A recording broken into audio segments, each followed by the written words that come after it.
మేలైనది చేయనెరిగిన వారు ఆ మేలును ఇతరులకు చెయ్యాలి.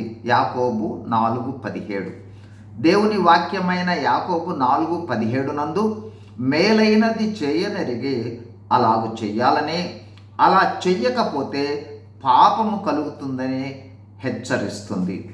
సాధారణంగా మనము అనుకునే మేలులు భౌతిక సమృద్ధి కలిగి మరియు సహాయం చేయగలిగి ఉండి చేయాలని, జ్ఞాన సమృద్ధి కలిగి మరియు సహాయం చేయగలిగి ఉండి చేయాలని, అలా చెయ్యకపోతే పాపము అనే కోణంలోనే మనం చూస్తాం. అయితే క్రైస్తవులందరూ మేలు చేయగలిగిన వారే. క్రైస్తవులు చేయు మేలు వేరెవరు చెయ్యలేరు. క్రైస్తవులు చేయు మేలుతో ఇతరులు చేయు మేలు ఏ మాత్రము సాటి రాదు.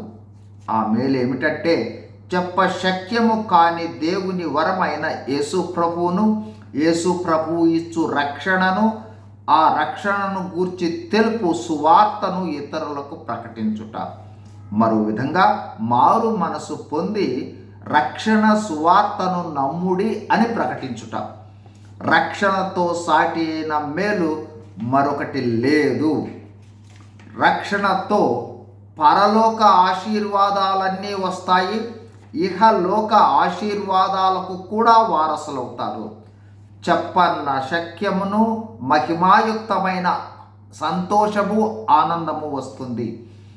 దేవుని ఆత్మను కలిగి దేవునితో నిరంతరము జీవించే అనుభవము వస్తుంది.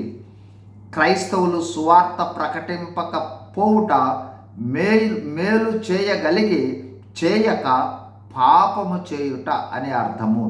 సువార్త ప్రకటన గొప్ప ఆజ్ఞ. ప్రకటించకపోతే ఆజ్ఞాతిక్రమ పాపం చేసినట్లు. గమనించండి, క్రీస్తే రక్షణ. రక్షణ క్రీస్తే. రక్షణ సువార్తను ప్రకటించండి, అనేకులను రక్షణలోనికి నడిపించండి. God bless you. Thank you.